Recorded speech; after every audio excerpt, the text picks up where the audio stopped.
शुरुआत करते हैं कैश के काउंटर से। कुशल आप बताएंगे कैश में क्या? बिल्कुल, तो चलिए कैश स्पेस में मैंने स्टॉक चुना है RVNL का। देखिए इनके लिए एक नंबर आता हुआ दिख रहा है, नंबर यानी कि आप जो ऑर्डर वैल्यू देखिए वहां पर काफी सिग्निफिकेंट स्पाइक आता हुआ दिख रहा है। 560 करोड़ रुपए का ऑर्डर कंपनी को मिला। हालांकि इस स्टॉक में बहुत ज्यादा तेजी या मंदी आपको करनी नहीं चाहिए, क्योंकि यहाँ पर ये स्टॉक नॉन रिएक्टिव रहता है। बट अगर ये खबर आई है तो इस खबर का रिएक्शन हो सकता है कि आज बाजार में इस स्टॉक के लिए आपको देखने को मिले। वैसे खबरों का पूरा अकाल था वरुण। इनफैक्ट शीट खत्म शुरू होते ही खत्म हो गई मैं कहूंगा, क्योंकि नंबर्स तो थे नहीं।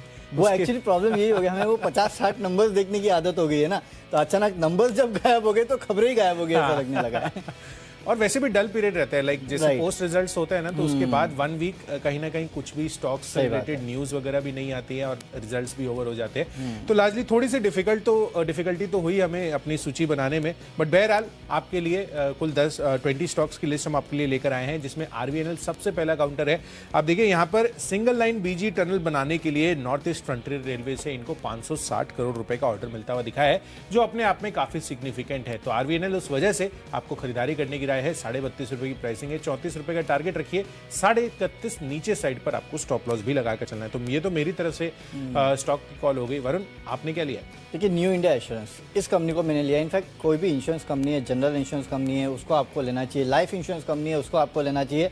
आज शायद हो सकता है कि इंश्योरेंस कंपनीज का दिन हो, क्योंकि आप देखिए काफ़ी लंबे समय बाद, 7 साल बाद, तो जो बाकी योजनाएं हैं उनमें कहीं ना कहीं रेट बढ़ाए गए हैं। इसके अलावा जो थर्ड पार्टी इंश्योरेंस है उनमें रेट्स बढ़ाए गए हैं। तो अब धीरे धीरे करके इंश्योरेंस कंपनीज जो है वो अपने रेट्स जो है वो बढ़ाते जा रही है, भले वो लाइफ हो या नॉन लाइफ हो, हर जगह रेट्स जो है वो बढ़ते हुए नजर आ रहे हैं। तो मेरे ख्याल से आज आपको इन कंपनियों पे नजर रखनी है।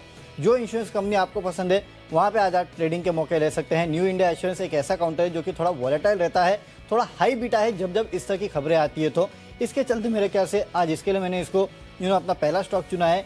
यहाँ पे तेजी हो सकती है। 105 के लक्ष्य के लिए आप खरीदारी कीजिएगा। 100 रुपये के आसपास का स्टॉप लॉस रखना है। हालांकि ये तो पता ही था सबको कि 1 जून से जो थर्ड पार्टी इंश्योरेंस है वो महंगा हो रहा है, लेकिन हाँ आज वैसे भी जैसे कि कुशल आपने कहा कि खबरों का अभाव है, तो इस तरह की खबरें जो है उस पर आप प्ले कर सकते हैं। इसके लिए न्यू इंडिया एश्योरेंस जो है वो पहला स्टॉक है जहाँ पे आपको खरीदारी करना है। बिल्कुल। और इस बाजार में वरुण ये भी चीज देखनी होगी कि आपने जिस स्टॉक के साथ शुरुआत की है ना, एश्योरेंस वर्ड है उसमें, ये बहुत ज्यादा जरूरी है हमारे निवेशकों को, हमारे ट्रेडर्स के लिए, जहां पर अभी की बाजार में जिस तरह की वॉलेटिलिटी है ना, उसको ध्यान में रखते हुए आपने काफी अच्छा पिक किया। तो पहला ही स्टॉक जो है वो एश्योरेंस वाला है, तो एश्योर्ड है यहाँ पे तेजी होगी। चलिए आगे बढ़ते हैं। और अब फ्यूचर्स का कॉल तो बिकवाली करनी है यहाँ पे। देखिए कुछ जैसे कि मैंने कहा कि ओवरनाइट अगर आप देखेंगे तो एल्यूमिनियम के दाम जो देखेंगे उसमें अच्छी खासी गिरावट देखने मिली। इनफैक्ट निकल के दाम भी अगर आप देखेंगे तो वहाँ भी 4% के आसपास की गिरावट है। तो कमोडिटी साइकिल जो है वो आज के लिए, इंट्राडे के लिए बोल रहा हूँ, लॉन्ग टर्म के लिए नहीं बोल रहा हूँ, वहाँ पे थोड़ी बहुत मायूसी देखने मिली है, थोड़ी बहुत गिरावट जो है वो देखने मिली है। उसका इम्पैक्ट कुछ इन काउंटर्स पे हो सकता है। और मेटल्स जो कल तेजी में थे आज हो सकता है वहाँ पे आपको थोड़ी बहुत मुनाफा वसूली देखने मिल सकती है। इसके लिए नाल्को यहाँ पे आप बिकवाली करके चलेगा फ्यूचर्स में। 93.5 के आसपास के लक्ष्य देखने मिलेंगे। 98 के आसपास का आपको स्टॉप लॉस भी रखना है। तो ऐसा कोई फंडामेंटली एक दिन में नहीं बदला है, लेकिन ओवरनाइट जो गिरावट हुई है मेटल के स्टॉक प्राइसेस, मेटल प्राइसेस में, उसका थोड़ा बहुत इंपैक्ट देखने मिलेगा। इसके लिए यहाँ बिकवाली का कॉल मैं दे रहा हूँ। नाल्को के फ्यूचर में कीजिएगा बिकवाली। बिल्कुल वरुण, इनफैक्ट मेरा भी अछूता नहीं है ये स्पेस, और आई थिंक ये हमने टैग टीम में बना ली है हिसाब से, तो फीचर्स वाली कैटेगरी में, क्योंकि आपने नाल्को लिया है, मैंने हिंडाल्को लिया है। अब आप देखिए यहाँ पर मेटल्स के काउंटर, स्पेसिफिकली एल्यूमिनियम की बात करें तो 3-3.5% की गिरावट कल भी थी, और इसका रिफ्लेक्शन वहाँ की स्टॉक प्राइस में भी हुआ। अल्कोआ आप देखिए यहाँ पर यूएस की जो सबसे बड़ी एल्यूमिनियम कंपनी है, उनकी तरफ से भी अगर आप देखें तो स्टॉक प्राइस रिएक्शन 4.5% का कट आता हुआ दिखा। तो ओवरऑल कहीं ना कहीं मुझे लग रहा है कि इस वजह से भी रिएक्शंस आपको इसमें भी आते हुए नजर आएंगे। और हिंडाल्को की तो सब्सिडियरी भी है नोवेलिस वहां पर, तो उसकी जो इंडिकेशंस है वो यहां पर भी रिफ्लेक्ट होती हुई दिख सकती है। तो हिंडाल्को और साथ ही नाल्को, इन दोनों स्टॉक्स पर आपको फोकस रखना है। यहां पर गिरावट का रुझान क्लियर कट नजर आ रहा है। तो 415 रुपए के टारगेट के लिए यहां पर आपको बिकवाली करनी है। 435 रुपए हायर साइड पर आपका स्टॉप लॉस होगा। तो कुशल आजकल कमोडिटीज ही इतनी वॉलेटाइल हो गई है ना कि स्टॉक से ज्यादा कमोडिटी वॉलेटाइल है। करेक्ट। 4-5% दिन में इस तरह के मूव देते हैं। भले आप एल्यूमिनियम ले लीजिए, भले आप जिंक ले लीजिए, आप कच्चा तेल, जैसे कि मैं शुरुआत में हाईलाइट भी कर रहा था, 120 से 115, $116, $5-6 के आसपास का फर्क जो है वो आपको ओवरनाइट देखने मिल जाता है। यानी कि 4-5% के आसपास का फर्क जो है वो आपको ओवरनाइट देखने मिल जाता है। इस तरह की वॉलेटिलिटी देखने मिलती है। काश हमारे ट्रेडर्स डायरी में हम कमोडिटीज ले सकते हैं तो कहीं ना कहीं बाय और सेल कॉल जो है ना कुशल, उसमें भी दे देते हैं। इस तरह की वॉलेटिलिटी है। बिल्कुल। चलिए आगे बढ़िए कुशल, और ऑप्शंस। डेफिनेटली वरुण, तो ऑप्शंस की कैटेगरी में मैंने स्टॉक चुना है बैंक निफ्टी। जिस तरह से कल का रुझान दिखा रहा था, मुझे लग रहा है कि बाजार का जो दिग्गज है प्राइवेट सेक्टर बैंकिंग स्पेस से, वहां पर गिरावट आज आपको देखने को मिल सकती है। और वैसे भी कल आप देखिए टेक्निकल चार्ट स्ट्रक्चर वाइज भी जिस तरह से आखिरी आधे घंटे में फॉल आता हुआ दिखा, एचडीएफसी बैंक में भी आपको सिग्निफिकेंट गिरावट देखने को मिल रही थी। और इसी वजह से मुझे लग रहा है कि यहाँ पर आप कह सकते हैं कि जिस तरह से टेक्निकल चार्ट्स रहे हैं उसके एस्पेक्ट को देखते हुए मैंने एचडीएफसी बैंक अपनी सूची में शामिल किया है। और यहाँ पर ऑप्शन के जरिए आपको ट्रेड करना है। इसका पुट ऑप्शन आप खरीद कर चलिए 1380 रुपए का, nearly at the money put option है। 35 रुपए की आसपास की प्राइसिंग है। 50 रुपए का आप इसमें टारगेट बना सकते हैं और साथ ही स्टॉप लॉस आप रखिए 30 रुपए का। तो डेफिनेटली मुझे लग रहा है कि एचडीएफसी बैंक में आज गिरावट रह सकती है अगर बाजार का रुझान जो है नेगेटिव साइड पर आता है। चलिए, तो एक बैंकिंग काउंटर है जहाँ पे आपको प्रेशर साफ देखने मिल सकता है और वो है एचडीएफसी बैंक। यहाँ पे आप कर सकते हैं बिकवाली। अच्छा, ऑप्शंस में वैसे तो कुशल मैं भी है ना मंदी की पोजीशन ले रहा हूँ, और वो है विप्रो में। अब बेसिकली देखिए, वैसे तो आज मेरे ख्याल से इन्फोसिस के ऊपर रिपोर्ट आई है, राइट, जहाँ पे अपडेट किया गया खरीदारी की रिपोर्ट आई है। डेफिनेटली, तो इन्फोसिस पे खरीदारी की रिपोर्ट आई है, तो ये तो अच्छा है, और उसके चलते शायद टीसीएस में भी आपको तेजी देखने मिलेगी। लेकिन विप्रो, इसमें शायद बिकवाली हो सकती है। अब क्यों? देखिए, ओवरनाइट आप एडिया जीडिया निकाल के देख लीजिए तो आपको साफ समझ में आएगा कि one of the top loser जो था वो विप्रो था। तो जाहिर सी बात है आज थोड़ा बहुत प्रेशर जो है आपको विप्रो के काउंटर में जरूर देखने मिलेगा। इसके लिए आज आप यहाँ बिकवाली की पोजीशन जो है वो ले सकते हैं। मेरे ख्याल से जो पुट ऑप्शन है, ये कॉल आपको दिया गया है, कॉल नहीं है बेसिकली, ये पुट ऑप्शन है जहाँ पे आपको मंदी की पोजीशन लेना है। और ये पुट ऑप्शन जो है करीब 16 रुपये के आसपास ट्रेड कर रहा है। यहाँ पे आप खरीदारी करके चलेगा 20 रुपये के आसपास के आपको लक्ष्य देखने मिलेंगे। 13 रुपये का आप स्टॉप लॉस भी रख सकते हैं। तो विप्रो का पुट ऑप्शन आपको खरीदना है। यहाँ पे आप एक मंदी की पोजीशन जो है वो बना के चल सकते हैं।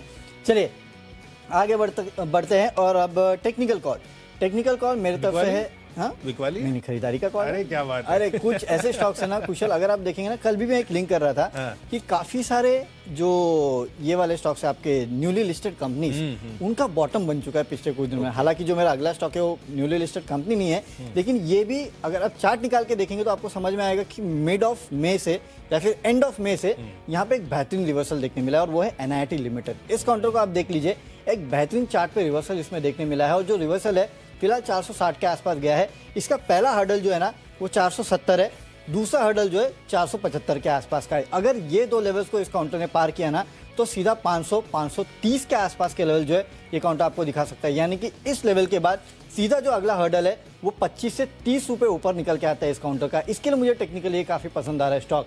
स्टॉप लॉस ज़्यादा गहरा नहीं है, 455 के आसपास का है। आपको 3 लक्ष्य रडार पर रखने हैं एक्चुअली। 470 पहला लक्ष्य, 475 दूसरा लक्ष्य, और जैसे ही 475 रुपये पार करेगा फिर अगला लक्ष्य आपका जो होना चाहिए वो 500 का होना चाहिए।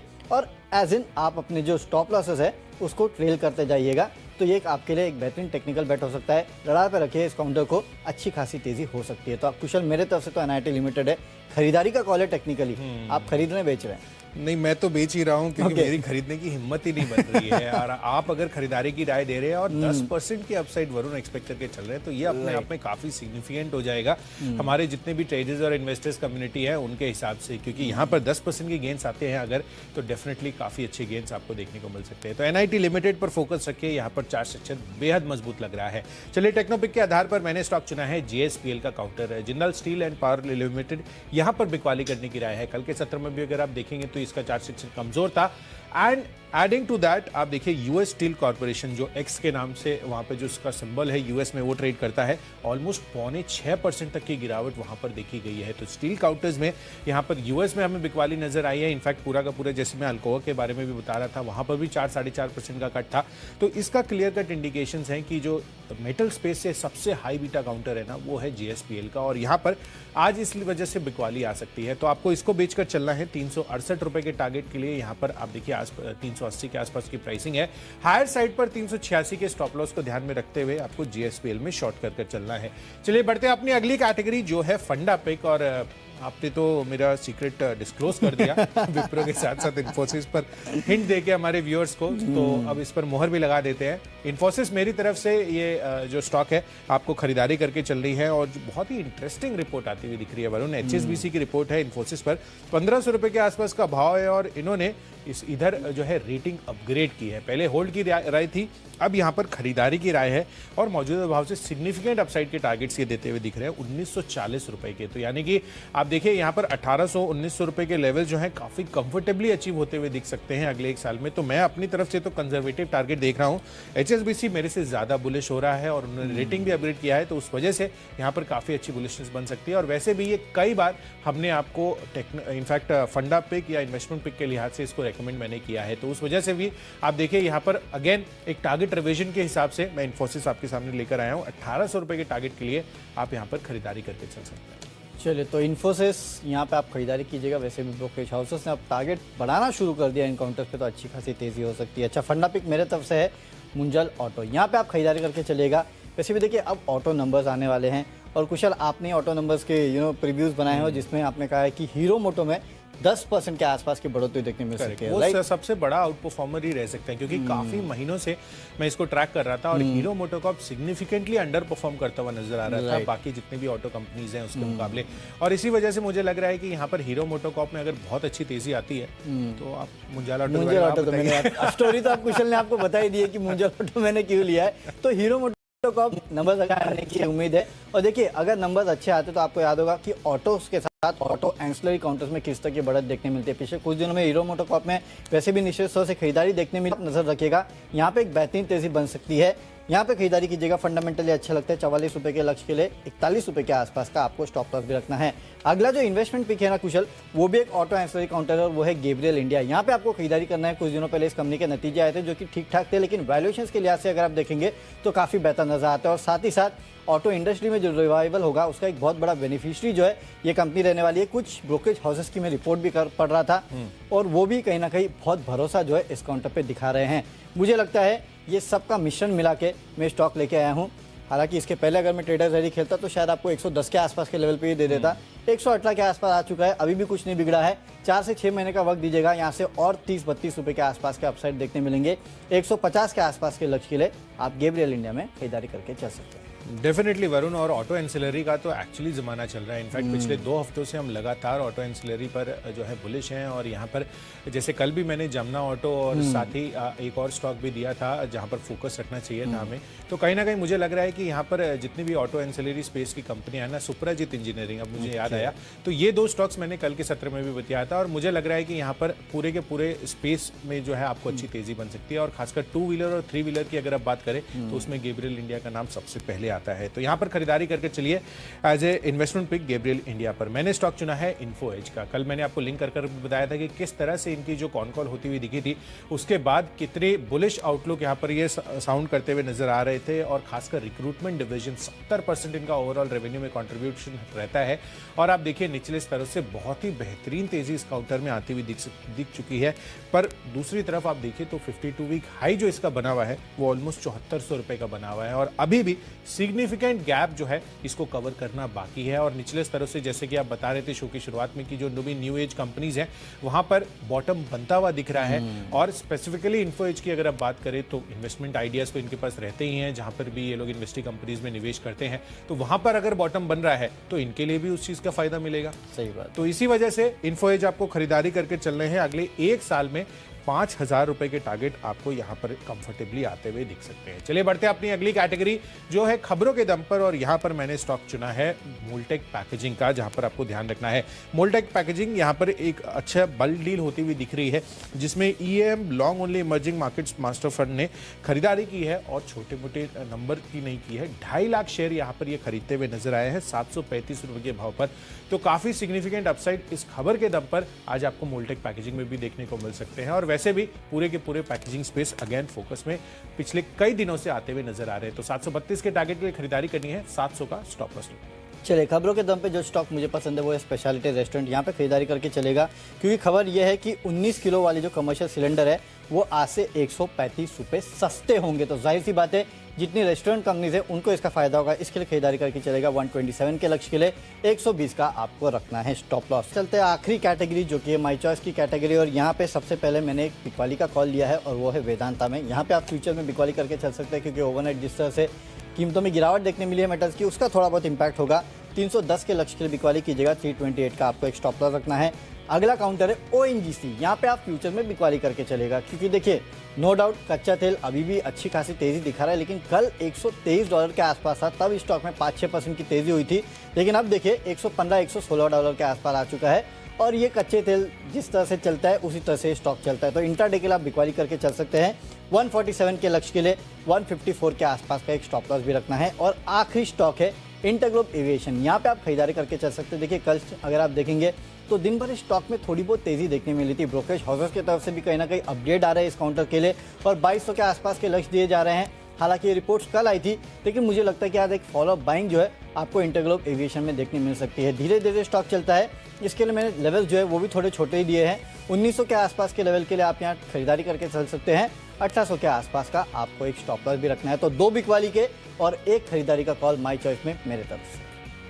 चलिए वरुण, तो एग्जैक्टली सिमिलर कॉम्पोजिशन है मेरी तरफ से भी माई चॉइस कैटेगरी में, जिसमें सबसे पहला बिकवाली का कॉल है सन फार्मा पर। आप देखिए नंबर्स जितनी अच्छी एक्सपेक्ट करके चल रहे थे ना, उतने अच्छे नंबर्स नहीं आते हुए दिखे थे।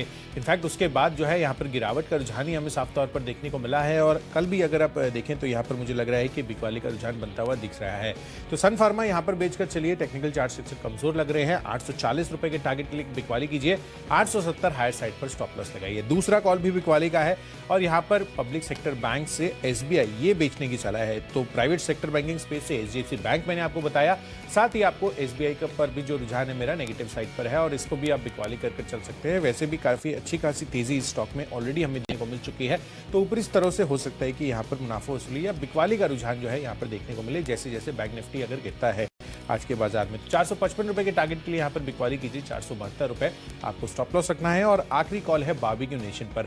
वरुण ने आपको तक बता ही दिया है स्पेशलिटी रेस्टोरेंट सजेस्ट करते टाइम, और वही सिमिलर तर पर मुझे लग रहा है कि बारबेक्यू नेशन पर भी अच्छी तेजी बन सकती है। और हाल ही की लिस्टिंग है, इनफैक्ट हाल ही की तो नहीं बोलूंगा एग्जैक्टली, बट कहीं ना कहीं यहाँ पर भी रुझान जो है वापस से अच्छी तेजी का बनता हुआ नजर आ रहा है। तो 900 रुपए के आसपास की प्राइसिंग है, 927 का टारगेट रखना है, 885 का आपको स्टॉप लॉस लगाकर ये स्टॉक में खरीदारी करनी है। चलिए, तो स्टॉक्स की सूची पूरी हो चुकी है। फटाफट देख लेते हैं कौन से स्टॉक्स को हमने अपने टीम में शामिल किया है। कैश का काउंटर है न्यू इंडिया एश्योरेंस, यहाँ पे आप खरीदारी करके चल सकते हैं 105 के लेवल के लिए।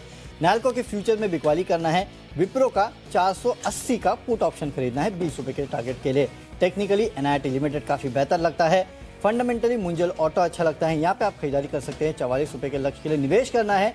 गैब्रियल इंडिया में लेवल्स काफी अच्छे हैं, फंडामेंटल्स अच्छे हैं। अगले 4 से 6 महीनों में 150 के आसपास के लेवल आपको देखने मिल सकते हैं। खबरें स्पेशलिटी रेस्टोरेंट्स के लिए है, यहाँ पे खरीदारी करके चलेगा। 127 के लक्ष्य के लिए 120 का स्टॉप लॉस रखना है। माई चॉइस में वेदांता और ONGC के फ्यूचर्स में आपको करनी है बिकवाली, और इंटरग्लोब एविएशन में करनी है खरीदारी 1900 के आसपास के लेवल के लिए। और आज का मेरा बेस्ट पिक है नैल्को, यहाँ पे आप बिकवाली कर सकते हैं। मेटल काउंटर्स थोड़े बहुत प्रेशर में रह सकते हैं, तो नैल्को के फ्यूचर में बिकवाली कीजिएगा। 93.5 के आसपास का लक्ष्य देखने मिल सकता है। 98 का रखिएगा एक स्टॉप लॉस। चलिए, दमदार ऑर्डर विन पर RVNL पर फोकस रखिए, यहाँ पर अच्छी तेजी बन सकती है। साथ ही यूएस के मार्केट्स में अल्कोआ कल 4-4.5% तक लुढ़कता हुआ नजर आया था, तो हिंडाल्को और तमाम जितने भी एल्यूमिनियम या मेटल से जुड़े हुए काउंटर्स हैं वहां पर बिकवाली करके चल सकते हैं। साथ ही HDFC बैंक, यहाँ पर कल जिस तरह से बैंक निफ्टी में गिरावट आई थी उस वजह से HDFC बैंक यहाँ पर गिरावट का रुझान दिख रहा है, तो पुट ऑप्शन खरीद कर चलिए। साथ ही GSPL, यहाँ पर भी यूएस स्टील कॉर्पोरेशन ऑलमोस्ट 5.6% तक लुढ़कता हुआ नजर आया था। चार्ट स्ट्रक्चर भी कमजोर है। इन्फोसिस के जो है आपको एज अ फंडा पिक खरीदारी करके चलनी है, और इन्वेस्टमेंट यहाँ से कल का स्टार परफॉर्मर इन्फो एज अब आप अपने लॉन्ग टर्म पोर्टफोलियो में भी शामिल कर सकते हैं। खबरों के दम पर मोल्टेक पैकेजिंग पसंद आ रहा है, और माई चॉइस कैटेगरी में सन फार्मा SBI बेचकर चलना है, पर बारबेक्यू नेशन में आप खरीदारी करके चल सकते हैं। और आज के लिए मेरा best pick again metal space से हिंडाल्को पर है। यहाँ पर बिकवाली का रुझान जो है साफ तौर पर नजर आ रहा है, और कहीं ना कहीं अल्कोआ जिस तरह से 4-4.5% की गिरावट रही है, 415 रुपए के टारगेट के लिए आज आपको हिंडाल्को में भी बिकवाली करके चलनी चाहिए।